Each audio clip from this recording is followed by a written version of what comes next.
That's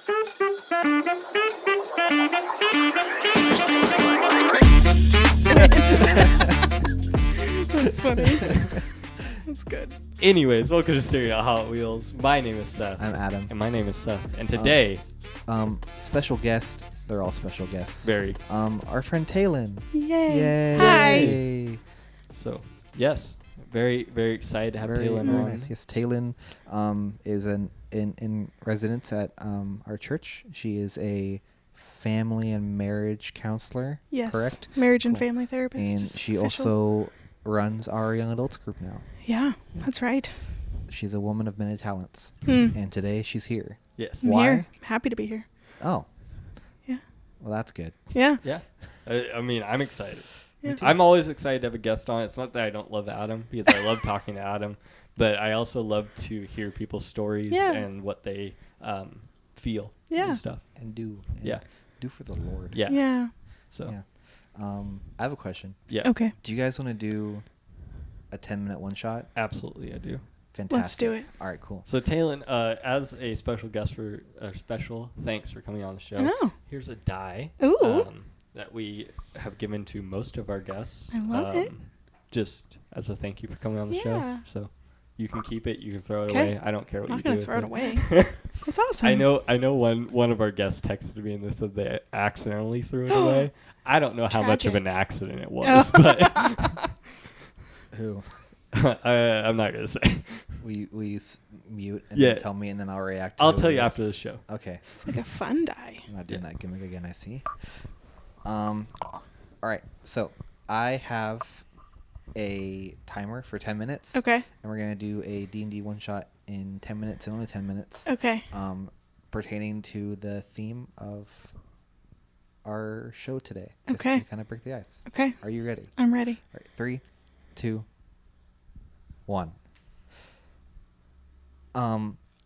Today's one shot is called "Till Death Do Us Part." Mm. In the magical, fantastical world of Faerun, marriage is highly regarded and sought after. Okay. But it's also different because unlike our world, people carry around swords and stuff. Mm. So it can be also volatile. Indeed. Which is why marriage counselors work in pairs instead of singular.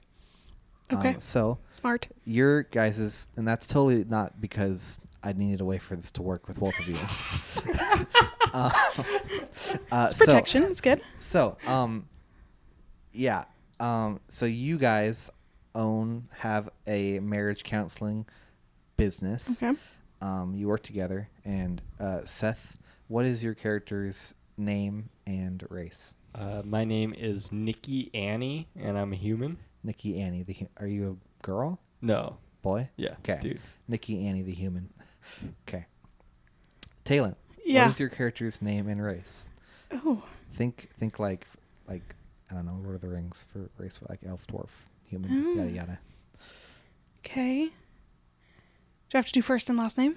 You don't have to do first and last name. I do it just because it's fun. I'm going to be Hermione because I'm reading Harry Potter right now. Okay. And I'm human. Hermione the human. Mm-hmm. Any relation or semblance to the other fictional Hermione? Absolutely. Okay. Same person. It's like I think she'd be okay, a really Hermione great is now marriage here. therapist. And she's a marriage counselor. I love it. In Faerun. All right, so you guys are in your office. You just had a client leave, and you're kind of gathering yourself for the next one. Okay. And your assistant is a little goblin, and she hobbles in. She has like glasses; they're not functional, and I love it. her hair's all messy and stuff. She goes, "Okay, so the next one is a new client. It's Mr. and Mrs. Star." Okay. And they're coming in right now. And so she walks out. You question why you pay her again. And so first in walks a gnome. Like 1.5 foot tall guy, big black bushy beard, pointy hat. And he comes in and he goes, "Hello." And he comes in and he sits in one of the chairs. And then you hear like, boom, and a Goliath steps in. A Goliath woman steps in. And Goliaths are kind of like giant-kin people. Mm-hmm. So they have like giant blood. They're very tall. They have grayish skin. Okay. Yeah, she's like 7 foot tall. She has to like bend down to get through the door frame. And she goes and she sits down in the other chair with a big and they just kind of sit there awkwardly. Okay. And like expectantly. Have we met them before? You've not the new clients They're today. new clients. Okay, thank you. Yeah. Okay. Hello, my name is Nikki. This is Hermione. Welcome to our practice. And the gnome goes, "My name is George Starr." And the glab goes, "I am." Gosh, I'm gonna say the name, but like it's just the first one I popped in my head. Please forgive me. My name is Brittany Starr.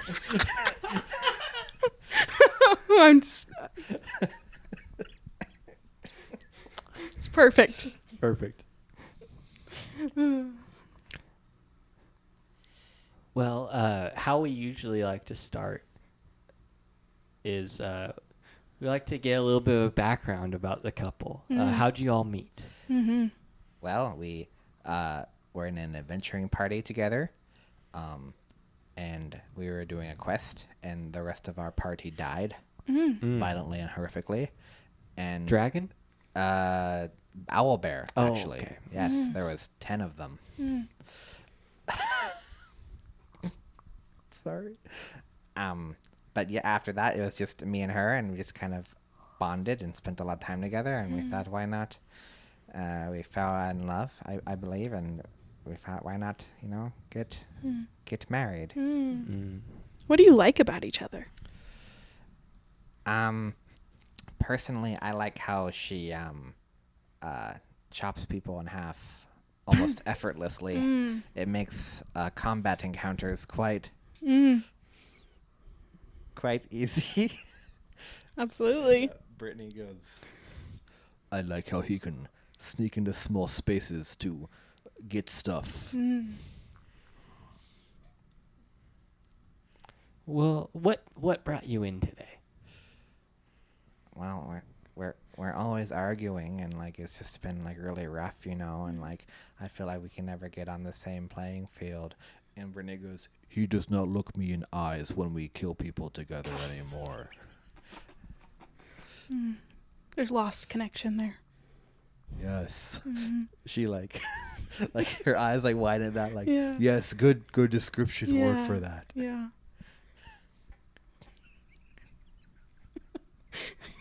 Sorry. Feels like you are not one anymore. You're just Yes. on your own, Yes. fighting, killing, Yes. not together. Yes. Yeah.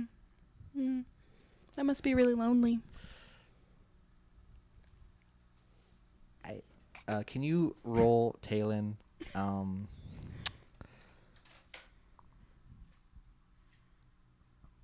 gonna do persuasion because there's no other way to like do it. So Okay. take your dice, Okay. and then you're going to roll it on there. And I'm gonna say you have a +5 because you're a professional. in Okay. this, Okay. And you're just trying to like break their walls down a little bit. Okay.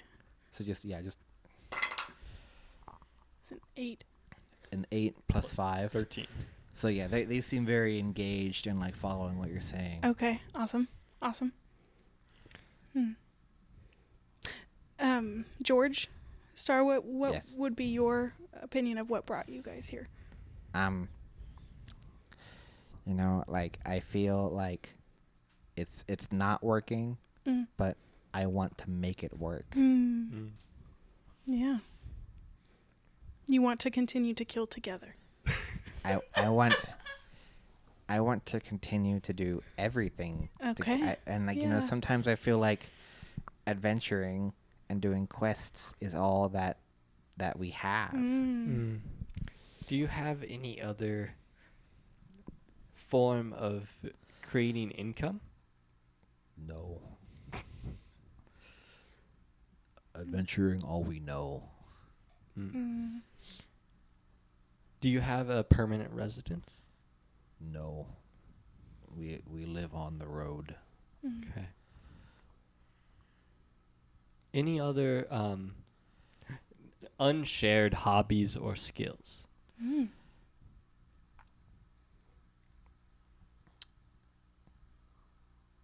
he like to gamble. Yes, yes, and she likes to tan the hides of various animals. I don't know where I was going with that. I'm sorry.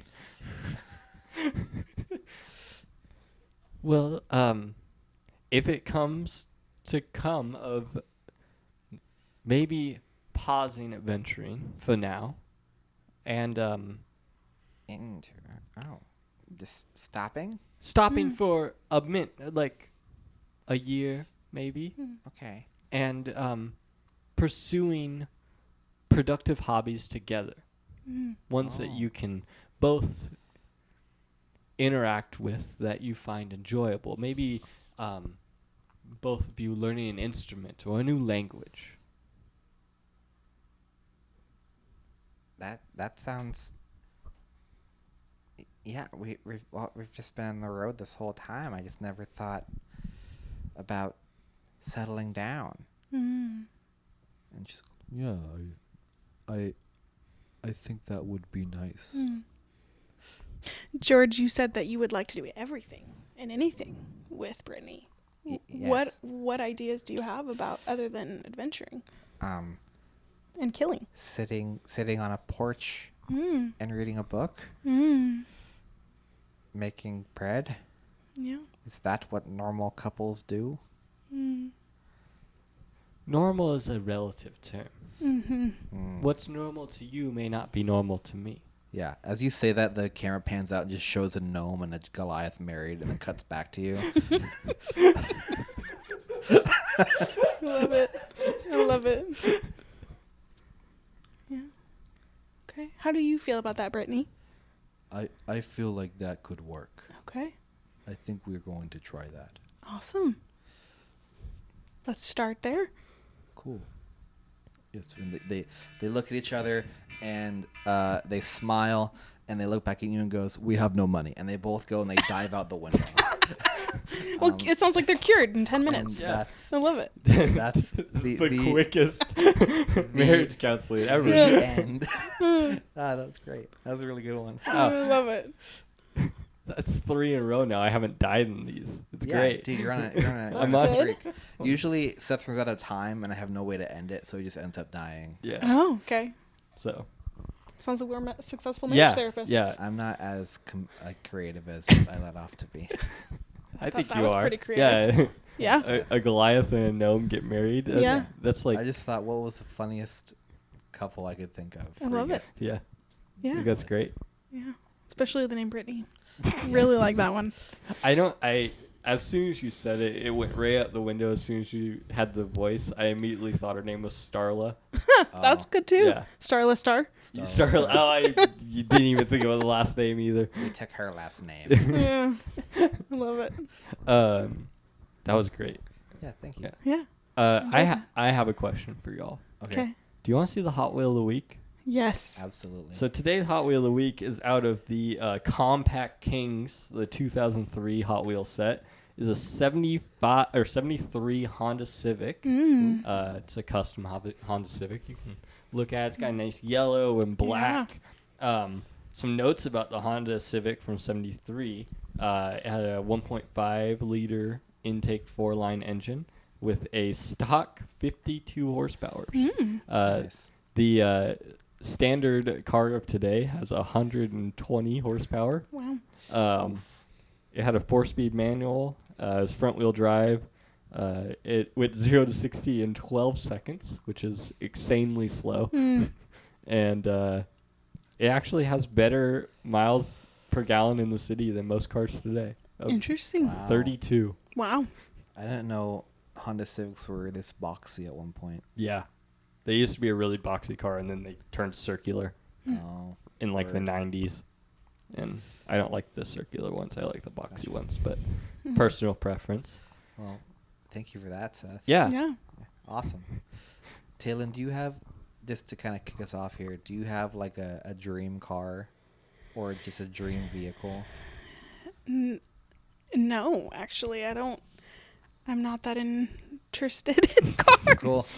I mean, I have a Toyota RAV4 that I love, and I've heard it's a really good, reliable car. Do you prefer kind of like the bigger like SUV type cars? Yeah, Or are you, like, one completely preference I have found is I hate low sitting cars. Okay. So I used to have like a tiny little Subaru Impreza and just like basically sat on the ground. And so I need something that's, I feel, at a normal height. Yeah. Don't ride in cars with Aaron Lane then. Okay, good to know. Don't do that. Yeah. Not only will you be sitting right on the ground, you'll also be going about 80 miles per hour. Absolutely not. Yeah, no, I'm good. Yeah. I'm good. Yeah. I went from a Nissan Altima to, which is what Brittany has, Okay. to The Goliath? a Jeep Patriot, or no, a Jeep Commander, which is like a Jeep SUV, so a little bit higher, to like a Subaru Crosstrek, which is like in between. Yeah. So I've been everywhere. Yeah. So. I've cycled through too many cars because of many factors. That's fine. Poor decisions in driving when I was younger, or stolen cars. Oh. Don't get old Subaru Legacies, because apparently that's just like a key that anyone can have, and then they just take your car. Yeah. So- That in 2002 Ford F-150s. Okay, good to Or know. like a very wide range of Kias. Yeah. Yeah, that is a car I love. My dad has a F-150, and I love his car. I could drive it all the time. So Nice. yeah. My dad had a 2001 silver F-150 Yeah. that Aaron Lane bought and then sold like a week later. But I love that truck. It was, but it started spewing coolant out of the engine just That's randomly. not good. Fun. And Yeah. my car had broken down, and he's like, "All right, I'll come get you." And he got like 3 feet down their road, and it just started. And he's like, Yikes. "I can't come get you." Yeah. All right. Fun. But Yeah. yeah. So, welcome to the show. Thank I know you. we've already done that. Yeah. But could you give us just a little bit of background about you, about what you would consider is you? What I consider me? That's a broad question. It is. Well, first and foremost, I love Jesus. Amen. Yeah. Hallelujah. That is that is what I hope is the number one definition of me. I'm a marriage and family therapist. I grew up in Wenatchee.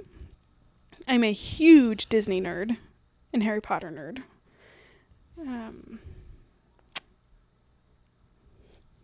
Okay. Yeah. Nice. Perfect. We love Love we that. love nerds. Yeah. Yeah. Yeah. Oh, go ahead. Sorry, I had a Harry Potter thing. Yeah. I had never finished a Harry Potter book until I met Haley. And So she's better to your life in that area too. Good, I good. had only seen the only Harry Potter movie I had seen was Deathly Hallows Part 1. Oh my until I met gosh. Haley, and I saw it in theaters. Oh my It gosh. was the first movie I saw. I had no clue what was happening. No context. Yeah. The whole movie. I'm like, why is everyone crying at this dwarf that dies? It's a Dobby. gnome. He's not a dwarf. I didn't know that at the time. It's a gnome. No. No, He's an elf. he's an elf. Oh, Elves aren't tall. in dang! Harry They did Potter. elves wrong in Harry Potter. Maybe they did elves right in that universe Oh, He's a house elf specifically. specifically. A house elf. have you guys noticed that there's like Harry Potter is like a stereotype for some Christians? Mm-hmm. Like, a Christian can either be one, not into Harry Potter at all, or two, all the way diehard Harry Potter fan. I think it's because if you've read Harry Potter, you have to be a diehard fan, in my opinion. Like, people who are not into it just don't know what they're missing. Fair. That's Like, fair. once you read it, like, for me, I'm like, how can you not be a diehard fan? How can you read it and be like, meh? I don't get that. Personally. That's personal. That's how I feel about Star Wars. Yeah. Like, I think you can either absolutely love Star Wars or you just have either never seen it or just don't like it. Mm-hmm. Mm-hmm. Well, I mean, I think you can watch something or read something and not like it. Yeah. And it Oh not yeah. be No, your that's thing. fair. Yeah, you can. You know, like, I think watching is different for me. I think you can objectively watch something like Harry Potter and like not really get into it because you miss so much. Like so many intricacies in the books make it so much richer. I think that's kind of the thing for a lot of stuff. Yeah. Yeah. Yeah. Like Haley and I, one of the only books I read in high school was a book called The Martian. Really good book. And they made a movie with Matt Damon in like 2016, I think. And the movie and the book are both really good, but we recently I rewatched the Martian movie, and I'm like, oh, they skipped out a whole bunch of stuff that they did in the movie. But different. Anyways, going back to you. What kind of made you choose therapy and or what? Okay, first let's like get it. Are you a counselor or are you a therapist or are you both? I can be both, but my official title is a therapist. Okay. So like what like made you kind of like go towards the therapy like career path? Like was that always the plan or take us through that? It's quite the journey that I went on. Okay. This is a podcast. Okay, perfect. So I started out with wanting to pursue social work, actually. I had a very big heart for unplanned pregnancies and helping women through that and being passionate about their experience and also babies. And this was all in high school. This started developing in high school. I really wanted to do that. And so I envisioned myself meeting with women and helping them through that hard process. And then, that automatically meant like a psychology major.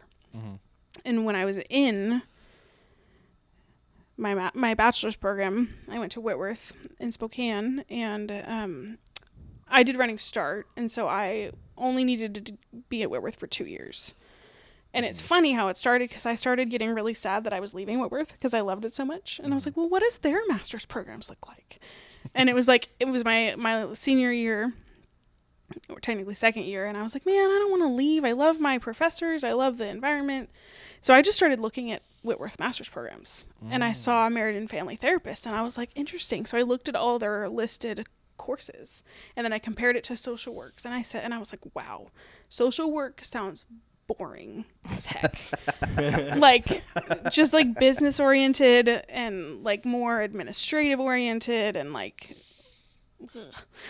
and then the marriage and family therapy sounded really exciting, like super exciting. And so I was like, okay, well, so I started praying about it. I took a class. Whitworth has what's called Jan term, and so they have like in between semesters they have just a class you can take in the month of January. And so I took a class on faith, marriage, and parenting, and just immediately fell in love with it. And I started thinking of the differences, and I was like, actually, I'm really passionate about marriage. I had a really healthy example growing up, and just thinking about, and the more I'd learned in my psychology program, the more like they talk a lot about like your focus, wherever you focus in the psychology world will help like generations. So you could be passionate about kids and work with kids, and you're going to help create healthier adults who then, hopefully help raise healthier children. You could go after and specialize in adults or addiction or all these things. The goal is to help them be healthier for then healthier generations. But what I really saw is like the marriage is foundational to helping raise healthy children and healthy healthy humans, healthy adults. And and I've always been passionate about like marriage for myself, and so that all came into the factor, and I ended up applying to both. I applied for the social work program at Eastern and then the Whitworth marriage and family therapy, and I just was like, God, you have to answer the door. You have to tell me. And the social work program at the time was known for letting everyone in. So I like knew that was an in. And then the marriage and family therapist was like, I'm so nervous because like this is probably more intense. And you had a whole day interview. Like wow. It was like 6 to 7 hours of different categories you had to go to. Like you had a writing interview, you had to meet with this person and this person. It was intense. Like I left there and like sobbed. I was like, there's no way. And Also, I was 19 years old when I applied and interviewed. So that was also a factor. Anyway, I got into the marriage and family therapy program, and I got on the wait list for the social work program. Ooh. And I was like, okay, God, like I hear you. So that was kind of my journey as it all started with not wanting to leave Whitworth, but then, became really, really passionate about the marriage therapy aspect. Very cool. So, what originally, like, leaving Running Start, what originally made you want to go to Whitworth? That's a good question. I knew I wanted a Christian university. I had heard a lot about I have two older sisters, and we're all 6 years apart, and I'm the last one. So I had watched their whole journey, and it became really important for me to just be surrounded in a believer's community. And so I applied at George Fox and Whitworth, toured both, and I don't remember really a specific anything other than just how I felt there. Okay. Like how I felt on that campus, how I felt by the people. One of my sisters lived in Spokane, so that worked really well. And so decided on that, and then two of my best friends also came with me, so that was helpful. We lived in the dorms together. That's cool. Yeah. Very cool. It's interesting because I never thought about how, like, there's therapy for, like, different stages of a life. Mm-hmm. And so, like, if you're, like, aiming for, like, an adult therapist, you could very much be dealing with, like, the consequences of not therapizing someone of, like, a younger age. Mm-hmm. And then, like, if you're a therapist for, like, someone younger, it's more of, like, a blank slate, if that makes sense.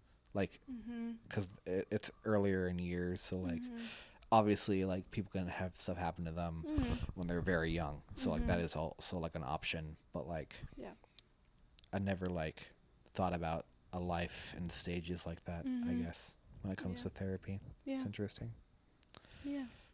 I grew up in a household that was really against therapy until I was, like, 17. And I had, like, super bad anger management problems, and I did not. My mom was just kind of dropped me off at Confluence and was like, find a therapist.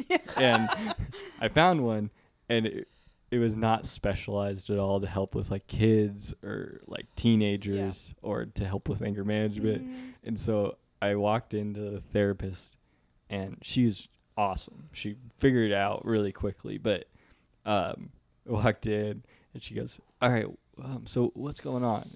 It was probably more than that, but that's what I remember. And I was like, well, I get really mad at things, and I throw things and cuss a lot.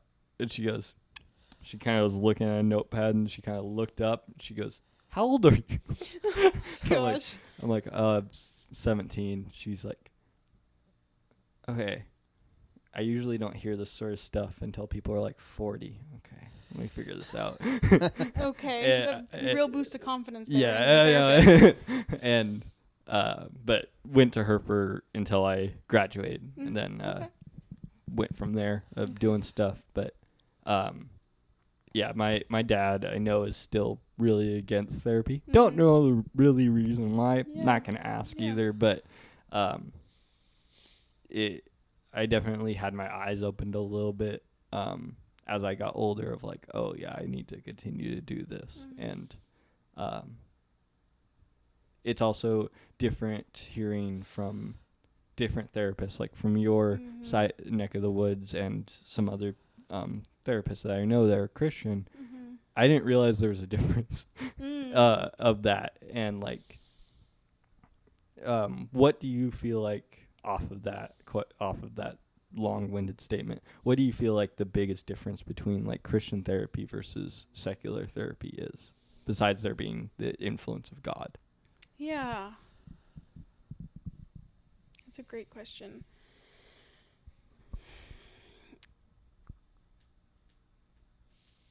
I think there's an ideal, or in my opinion, there would be an ideal where the Christian therapist would blend both research and Christianity. But I think it's also personalized to each counselor. Sure. So the hope with Christian counseling is that you have this research, you have statistics, you have like very proven psychological stuff, and you blend it with the Lord's work, and you invite him in, and you partner together, because everything that science proves is typically aligned with like the Lord's creation, because he created these ways, right? Yeah. And so that would be the ideal. Secular counseling, it really, counseling really all hinders on the client's preference. Okay. And so even secular counseling, you could go to a secular counselor and be a Christian, and that their job is to promote your beliefs, like help you attach like your faith to the healing journey, even if they don't personally aren't Christian. Sure. Or, you know, and so it's really not the counselor's preference at all, unless they're advertising for like Christian counseling. And so then they are intentionally saying, if you want to come to me, then we are going to incorporate this. Yeah. And so that, I think that really is the biggest difference, is if God is incorporated or not intentionally on the therapist side. Okay. Versus you can go to a secular counselor, still have your faith incorporated. Yeah. But it would be up to the goal is the counselor would match your preference, if that makes sense. In your opinion, because I feel like we're like mixing or using the two words interchangeably. Which one do you prefer, therapist or counselor? They're really interchangeable. Therapy is typically known as being way more, not way more, but more specialized. Okay. Counselor, you can be a counselor you could be called a counselor with just a bachelor's degree. Okay. Or like there's the mental health counseling field. Like there's a degree in mental health counseling. Therapy is more like I'm specialized in marriage and family therapy. Okay. Is kind of how I learned it. Cool. Yeah.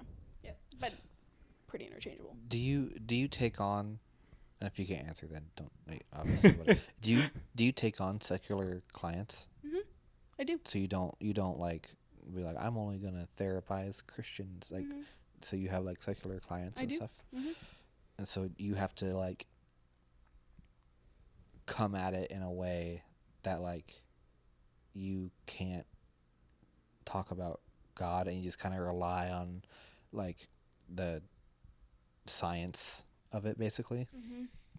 Yeah. Is that more difficult for you? It's not anymore, in a way. I really, really wrestled with it when I started my master's program, and we had that conversation with like my director of my program, and just like saying like, you have to match your clients. Unless you go into sole Christian counseling, you have to match your clients where they're at and what they believe. And I really wrestled with that, and really sought the Lord about it. And it was actually while I was wrestling with it that the Lord called me to be a pastor. And I was like, wait a second. I'm literally 2 months into my master's program. Like, I can't, like, you can't change your mind so fast. It's too late. Anyway, but now it's full circle. But, and so there is that part of me that it's really hard to help people, knowing that, like, I believe I have the answer that will help fully heal them, versus like offering, this is temporary healing, what I'm offering, without bringing Jesus into it. But what the Lord showed me is that I get to bring his presence into the room, and all like these ideas that I'm presenting are for healing and wholeness. And even if Jesus is never said by me, they get to experience his presence, and they get to experience what an unconditional love and unconditional positive regard looks like. And that can be powerful and really healing for a lot of people. It's been really cool, especially having my office at the church. So I have secular people come to my office in the church, and I tell them that, like, they'll know in advance to make sure they're comfortable. But I love that, like, church gets to be a safe space for them, even if they're not coming for God. Like, the mere association of walking into a church for safety in a counseling office has been really cool. That's cool. Yeah. What was that process like of getting like that office? Was it kind of just you like reaching out to church and being like, hey, I'm looking for a spot, do you have room? Type thing? Yeah. So after I felt like the Lord called me to be a pastor. I just felt like that was like way too far off the base. And so I started doubting that, right? And at the time, he called me at the time, I didn't even think women could be pastors. So it was really confusing for me. And I was like, well, maybe he just wants me to be a counselor in churches. Like, that's kind of how I filtered that. And so, like, even while I was in my grad program, I went to my church that I was going to in Spokane and met with, they had a family therapist, and I asked, like, is this something you guys ever do? Like, having a counselor be in the church? And he's like, no, we don't do that. And everyone I asked was like, no, we don't do that. I was like, okay. But I, like, started really liking that idea of blending, like, the two, like, or not blending, but promoting therapy in a church, because Jesus is here to bring full healing and wholeness, not just once we get into heaven. He wants us to experience healing and wholeness on this side of eternity, right? And that's why I really wanted to, like, break stereotypes. Yeah. And so kind of laid that to rest. But when I was working at Catholic Charities here, working with all children, I was just like the children's therapist, and I was like, oh my gosh, this is really hard. Because it was not what it was working with children. I applaud anyone who can do it at all, but long term. So the therapist I was seeing at the time, I started praying about opening my private practice, because that was my goal, was to have my own private practice. I started praying about it. I was about to get my first license in mental health counseling. I got my license in that early. Started praying about it, and she kept pushing, like, I think you should talk to your church. I think you should talk to your church. And I was like, they're probably gonna tell me no. And she's like, what does it hurt? So I asked for an email with Jim Harbour, and not an email. I sent an email to Jim Harbour, asked for a meeting, presented the idea, and he's like, I'll ask the staff, or I'll ask Pastor Mike and whatnot. And Pastor Cam reached out to me and asked for a meeting, and he told me that him and Pastor Mike actually dreamed of opening a counseling center in the church. Like, that was a dream of theirs. And so the fact that I was presenting that, they were really excited. And so it ended up being that our dreams were the same. And so they offered me a space. Sweet. Yeah, that was a really long version of that story. No, that's perfect. This is did you grow up going to Sage, like what it was before and is now? Yep. So it's kind of funny that, like, the answer was kind of there all along. It really was full circle. Like, I knew I had been in the office I'm in now. Like, I knew the other people that had been in that office throughout the years. Yeah. Did you grow up Christian? Mm-hmm. Okay. Yeah, my parents actually started coming to WFMC when my mom was pregnant with me. Okay. So, that's cool. Yeah. Sweet. As a licensed counselor, is there? This is a two-parter. Okay. Is there a question that you wish more people would ask, and then is there a question that you feel people ask too much and you don't like answering anymore? So, about what I do? Yeah. Like, people ask me the question. Well, either about what you do. Can I start with the second question? Yeah. I really don't like when people ask me for stories. Yeah. It's like gossip.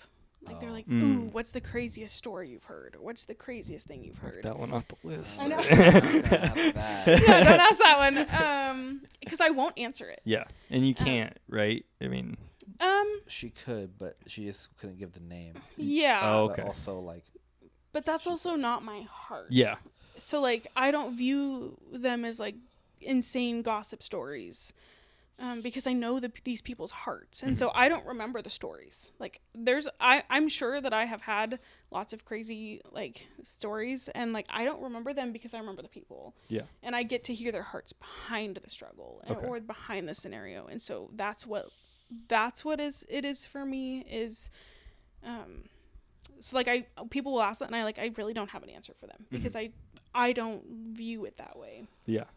These are people with hurts and longings, and the two get blended in unhealthy ways, and my job is to help bring healing, not to remember the story out of it. Totally. But is there a question that I wish people asked more? That's a really good question. How are you doing, Taylen? Don't ask that one. I'm just kidding.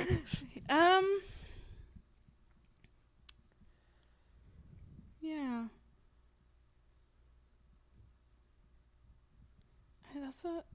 I haven't really thought about that. I wish people were curious more. Okay. Just in general, curious about people's lives, or like like to be curious about for like their own sake, like what could counseling be like, or, especially if people aren't really sure what counseling is about, especially if you grew up or like you're a Christian who really is against counseling or whatnot. Sure. I wish people would be more curious. Just in general with kind of the heart of the matter. I guess here's what I wish people were more curious with themselves. Okay. So that's not really a question they'd ask me, but that works. That's perfect. Okay. Yeah. Like I think I have a running theory. I might write a book about it one day. That most of the time healing can be found if you're curious about what's happening inside of you and curious what's happening inside the other person. Okay.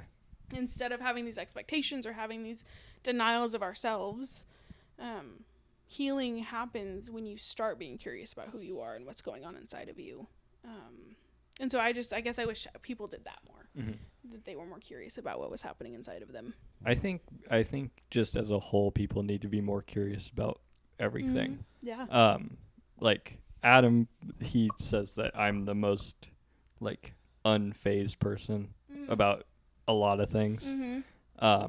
And I think what sparks that is because I'm so curious about what is happening in our world that I have to not care about things. Yeah. And so it's not that you don't care about things. Yeah, that's it's just that you're comfortable. It's unaffecting to me of like I know stuff's going to happen and I need to pray about what's happening, but for the most part I can affect it. Yeah. So yeah.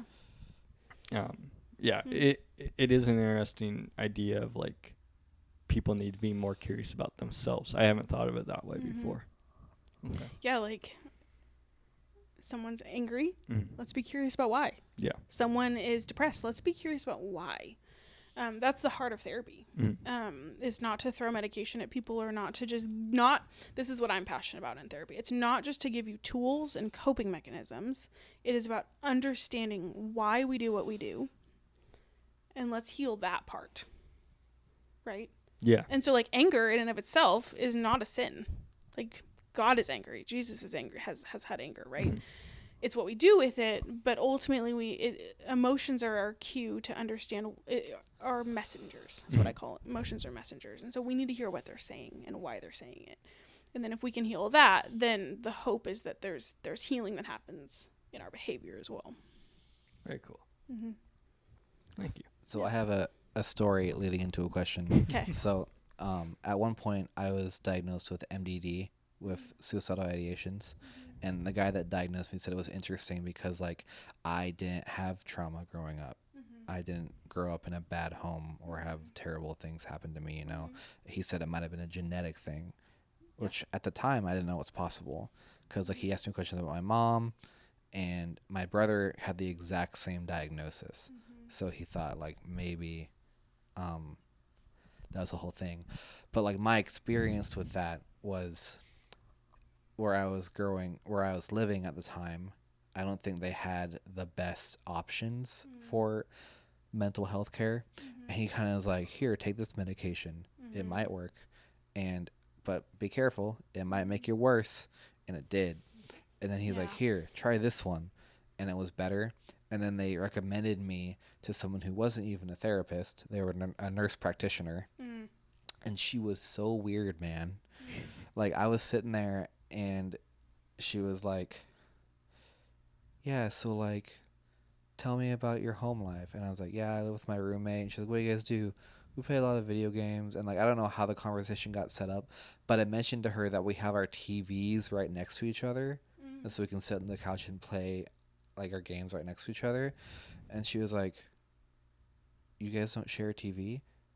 And I was like, no, we have our own TVs. And she was like, why don't you share? Why do you guys each have your own TV? It's like, so he can play whatever he wants to on his TV, and I can play whatever I want to on my TV. She's like, oh, okay.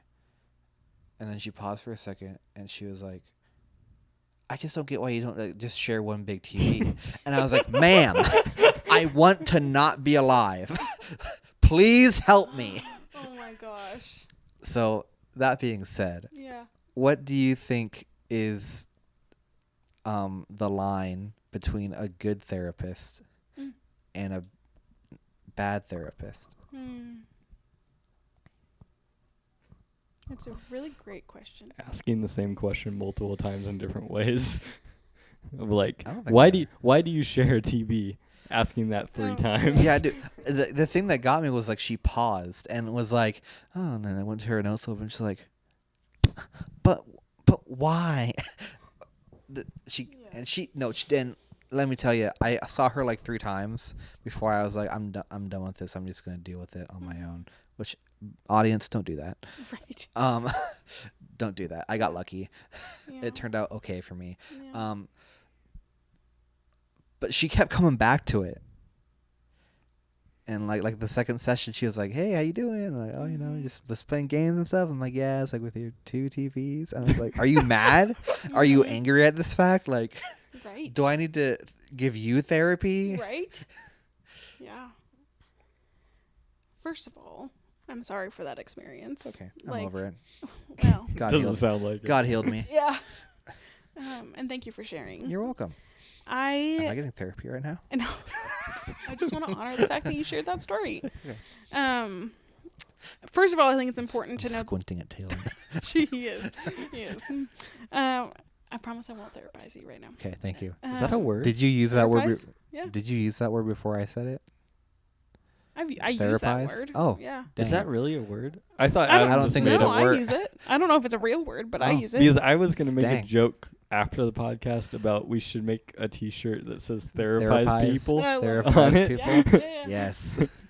My mom calls it psychobabble. She hates it. She hates when my sister's also a counselor, and so she hates when we're in like that mode. She's like, it's just a bunch of psychobabble. Anyway, I think it's important to note that that was not a counselor, Yes. right? And so that is an important thing of like, that person did not have training, and so she would not have been a good counselor for you because Right. there's no training there.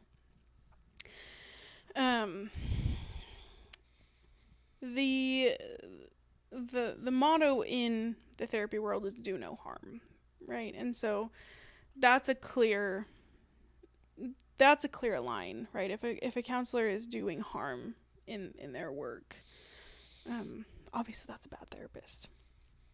And then you get into personal preferences, right?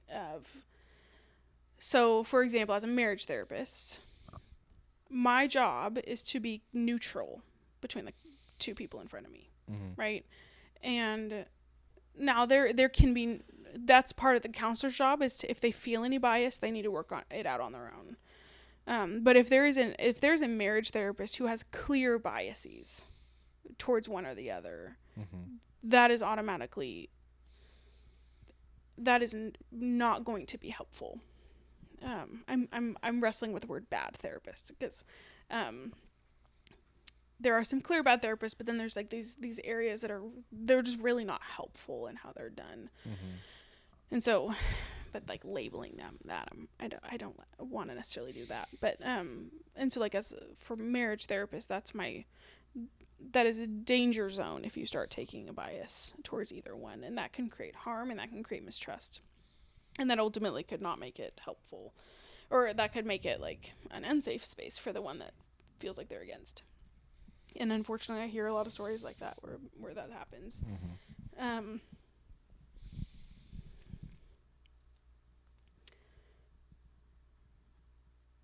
Typically, yeah, this could be a whole minefield Right. of what bad therapy could look like.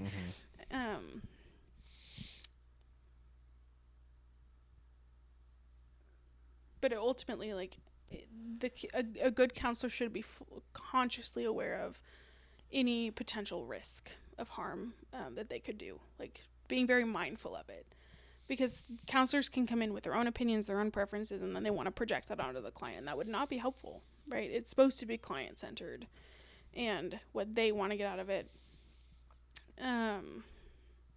I struggle with counselors who don't challenge at all. They're just there to like affirm and listen, and sometimes that's really needed, and some clients are really okay with that. But that with that expectation of that's what they're gonna get, right? Versus like going deeper, and that's more of a style preference, I guess, because there's having a space to just talk and listen. Well, I rescind. There is a lot of beauty that can happen in having a space that's just fully mine. I can just fully vent and I can be fully listened to. That can be really beautiful and really great. But that's all it will ever be, right? Yeah. Oh, Cool. That is, yeah, there's so much I could go into that. Yeah, I bet. I realize Yes. how loaded that question could be. Yeah. Yeah. So, do you have any other questions before we move on? Because I have one more. I had one, but it's kind of a silly question. So Okay, if we'll you- do mine. We'll do mine and then silly and then. Yeah. Okay. So I know you said no stories, and I'm not asking for one because you Okay. can answer this question without telling a story. But tell us Okay. your craziest story. What's your craziest story? Yeah. Have you ever experienced like the quote unquote like extreme? Like, have you ever had a couple in there and like they have these issues and you've been with them and like figuring them out and like analyzing them and like they're not like compatible at all and like you're not sure, like, and this is like so negative, but I'm not trying to be negative. It's the only way I can choose. Like, have you ever like had someone that you're like, I don't think you guys should have gotten married?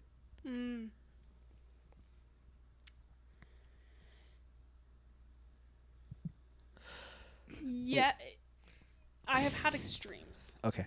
I'll put it that way, where there's just so much pain and differences between the two of them that it's really hard to figure out how to help them in that sense.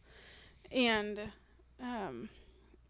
as far as me, I don't know if I've ever had like the call of you shouldn't have gotten married. I don't know if my brain doesn't really work that way of like you guys should never have married, because my brain is focused on how do I get them, how do I help them be better. Sure. I think I've definitely had moments of like, can I help this couple? Right.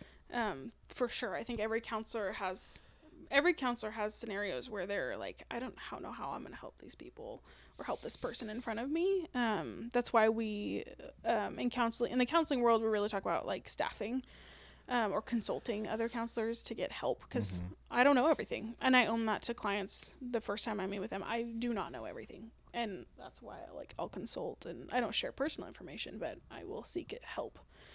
But yeah, there's definitely been those moments of like, man, there's a lot of hurt between these two people and they're very different, and how am I going to help them? And so yeah. And ultimately, I'll make this comment. I believe, regardless of the differences, anyone can make it work. It's not. I don't think it's a personality issue. I think it's an issue of, am I willing to grow and mold and change to be with this person? Right. And so it's not. Yeah, I don't hang my hat on as much about the differences between them, because I think you can make it work with anyone if you both have the value to make it work and to be willing to grow and mold and change. So, obviously, when there's like abuse or whatever, and one person's completely unwilling to change, that's right. different. Yeah. So. Cool. Yeah. Cool. Is there, in your experience, is there a job that either husband or wife can have, like career-wise, that tends to lead to a more successful marriage? I don't like to use that word in this sense because I don't feel like there's a fully successful marriage. There are always bumps and bruises. Absolutely. But that's the best word I can come up with right now. So is there any job or career that would be most helpful in a marriage? Yeah. Yeah. Maybe it wasn't as silly as I thought this That's question not was silly. going to be. It didn't sound silly. To me. Do you ever look at those stats like, oh, this job seems to have a 32% chance of a greater? No? I don't. Yeah. Do you not believe in that? It's not that I don't believe in it. It's that, again, it all boils down to the person-specific's mindset. Okay. And mentality. So my dad was a paramedic firefighter on the west side That makes sense. for 35 years or 30 years. And so he had 48-hour shifts. Yeah. And then depending on the season, 24-hour shifts. My parents have one of the healthiest marriages that I've ever encountered. It's not perfect, but like that worked really well for them. Like, they're like, that did not. So like naturally you might think, oh, him having a job out of town or whatever could be a barrier. It didn't for them. It worked for them.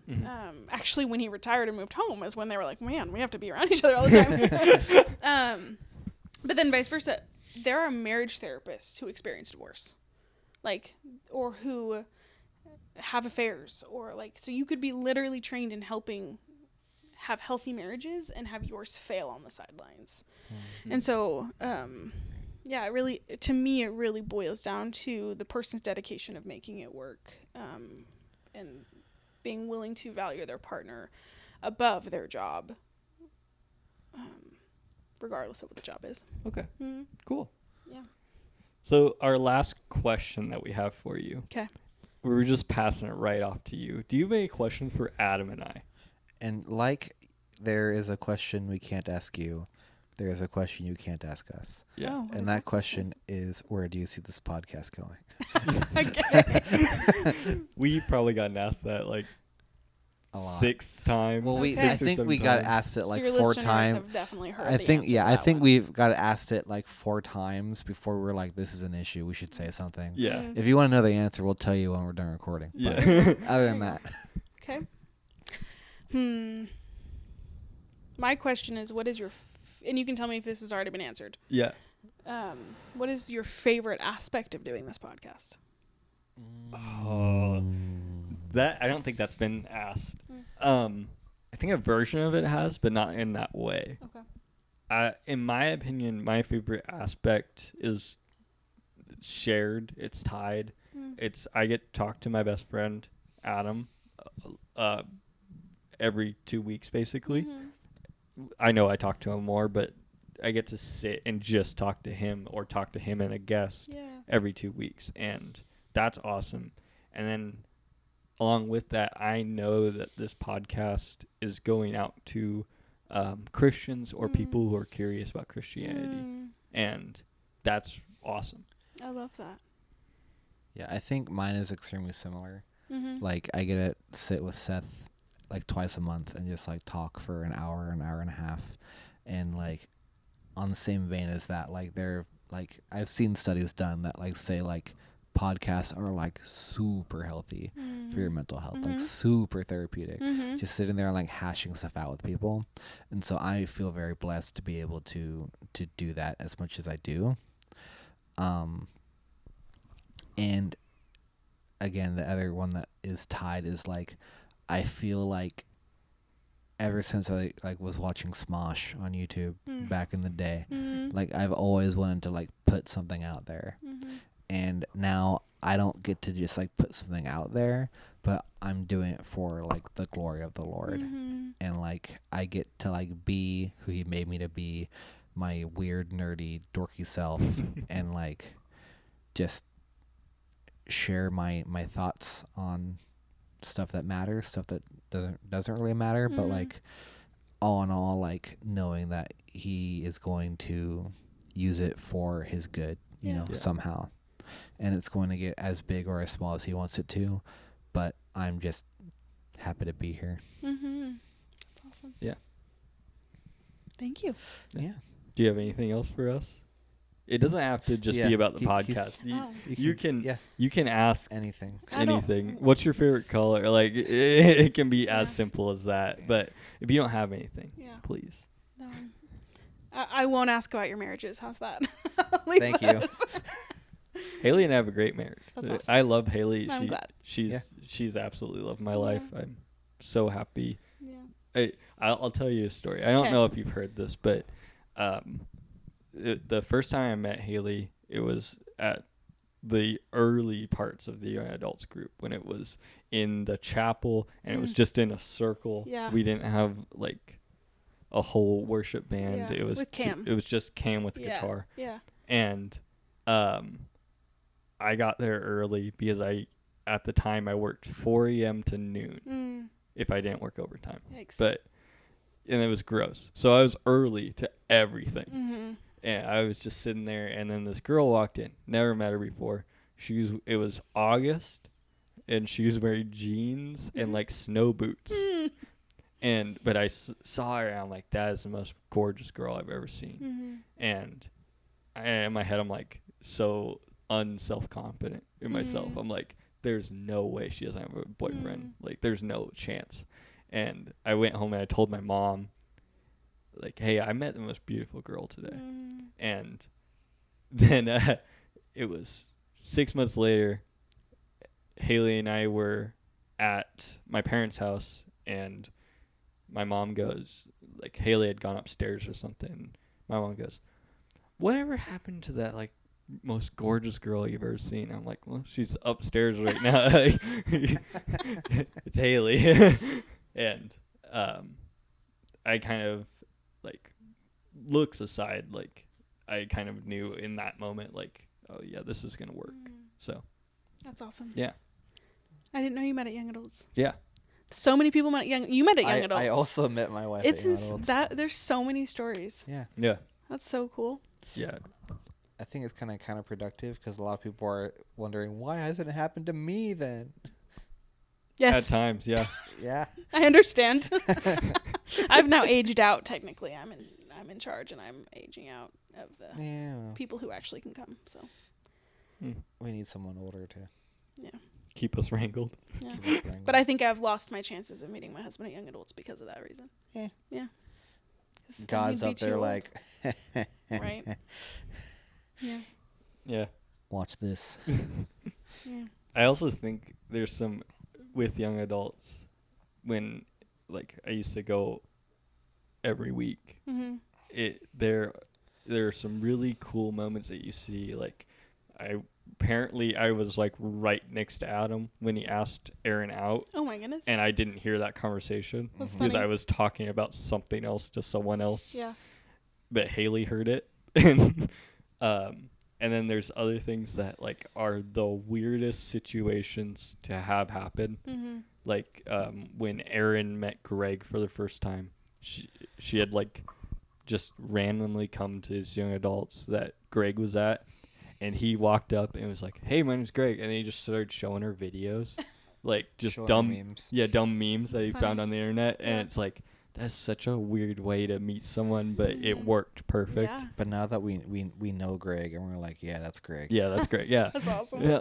And like Haley and I met Aaron before, like, we really knew Adam. And it was just because, like, she was standing in front of us in a line and we hadn't met this person before. So we started talking to her and we made up a holiday in that conversation. I love it. Called Kromalaw. It's the week after tax season. Oh yeah. That's smart. We play Monopoly. Yeah, play Monopoly.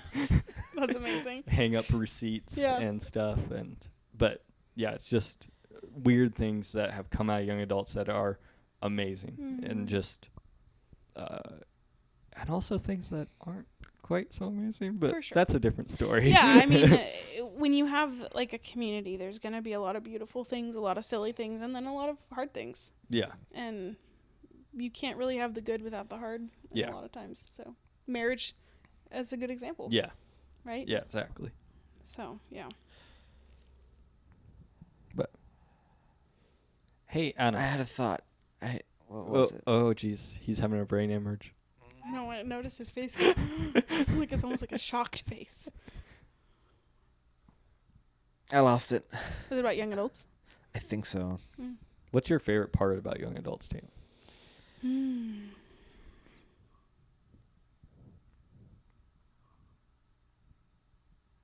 There's a lot that I love about young adults. I love that age. Okay. I'm really passionate about the young adult stage of life, and the people there are just amazing. Especially right now, they're like really hungry for the Lord, like That's really cool. hungry, and that's really awesome. And they're hungry for connection, and yeah, I actually have a funny testimony about young adults, if I can share it. Yeah, if we have go time. ahead. Yeah. We have plenty of time. It's funny how God works, because never tell God never. So I'm really passionate about young adults, and I always have been since my master's program. I was a young adult at the time as well, but I was counseling the young, like one of my internships was at the undergrad counseling center, and just that stage is really vital, right?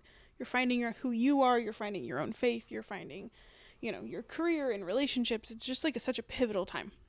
But I did not like my own peers. Like, I was really passionate about serving in the service role for young adults. Yeah. But like I did not feel comfortable with my own peers. Like, they stressed me out, and I had like some social anxiety. And when I moved home, that like my mom pushed me to go to young adults. Cam kept poking me about going to young adults, and I flat out refused. I was like, I will not. Like, I will not be around my peers. And I went twice, I think, with Cam in charge, and she was so anxious, like, and it stressed me out, and so I just never went. Like, I went like 5 years without going. And then the Lord specifically, this was in January of 2023, the Lord was like, you are going to go to young adults. Like, I have been totally fine with you avoiding it up until now. And now we're not avoiding it anymore. And my year for the word was risk. And I was like, oh my gosh, this is horrible. I was like, I don't want to go to this. But it started because that fall, Brittany asked me to speak. And so my first time going with Brittany in charge was I spoke. And then she pestered me to go to the Friendsgiving dinner. And so my first actually official time going with her was that Friendsgiving. Well, I only said yes for her. And then her and Aaron were sick. So I show up, find out they're sick. And I went in, and I'd brought in a dish, and I was like, okay, I'm going to be here, but I didn't know anybody. So I had a panic attack. Like, I had a full-on, thankfully I had my office right across the hall. I had a full-on panic attack. And it was when they said, go find a seat. And I have, like, in middle school and high school, like, I didn't really have friends. I had friends in high school, was when I met my best friends. But there was, like, a chunk of time where I had, like, no friends. And so lunch was really awkward for me. And I would just kind of attach myself to people I kind of knew. And so it was, like, this, like, unconscious trigger. Anyway, and then 2 months later, the Lord's like, no, you're gonna go. And I was like, oh my gosh, but I was so uncomfortable. Anyway, and then just the irony of how things have progressed, of like, there was a lot of healing that happened for me at young adults with peers, like really learning to like be comfortable in my own skin. And then the irony of that, like, a group I refuse to go to because of my own like pain and insecurities is the very place that the Lord has healed me of those pain and insecurities. And then now the Lord has asked me to step into leadership and given me such a heart for these people. It's ironic. That's cool. It's funny how the Lord used that. So yeah, that's cool. it's kind of my testimony with young adults. I'll tell a quick story, and then we'll close out with Adam here. But it was October of 2020, and I like just felt like I needed to kind of go off on my own for a bit, move out of my parents' house, and just kind of learn who I am. I didn't make jack when it came to money. I knew if I was going to move out, I was going to be poor. Yeah. And I heard from a friend that this guy is looking for a roommate, and I was like, easy. And so I went over, I saw the place, and I loved the room that I was going to be in. And I asked him how much rent was. He's like, oh, it's $800 a month. And I'm like, easy. I can easily make this work. I could not make it work. And I moved in, found out this dude is just, I still think he's a robot. It's funny. He came home one time, and I just hadn't eaten for like 2 days at that point. And he's like, hey, I'm making dinner. Do you want some? I'm like, yeah, what are you making? And he's like, beef and onions. And I'm like, I'll just starve. I'm good. And then I had to sit and watch him make it because I'm like, there's got to be more stuff in this. And it was just ground beef and onions in a pan. Okay. With salt and pepper. Okay. And I'm like, what is... Okay, fine. And then it was like I moved past that. I was like, I kept that in my memory because it was just so, in my mind, it was so strange growing up in a family that was so, like, you made dinner every night and it was different every single night. Yeah. And then I had my girlfriend at the time was over, and she was doing homework on my bed, and I was playing like Forza or something like that on my Xbox, and I felt like someone was watching me, and I was like, I don't know what is happening. And my door, it had like this much of a gap that it wouldn't close. And I remember I like looked to my right and I looked up at the door, and his eye is just like right here. Oh my God. And I'm like, oh, and I was like, hey, I gotta use the restroom. And she goes, all right, and just didn't even really pay attention. And I went out and I'm like, what the heck are you doing? And I like went off on him. Yeah. Peeking into your bedroom. He's like, I was just trying to make sure that you're staying true to your Christian morals. And I'm like, that's my decision to make. Yeah. And I look back on him like a little bit. I'm like, I kind of appreciate what he was trying to do. Yeah. I don't like the approach that he had. Yeah. And fair.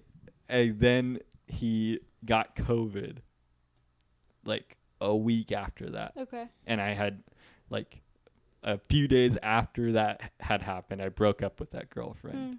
And then like a few days after that, he got COVID. And I had already been to work. And so I just didn't come home. And I went to my parents' house and I quarantined there for the week that I had to. I worked from home. And I just never moved back in. I kept paying rent for like 4 months. Yeah. And I just slowly kept grabbing things out of my room.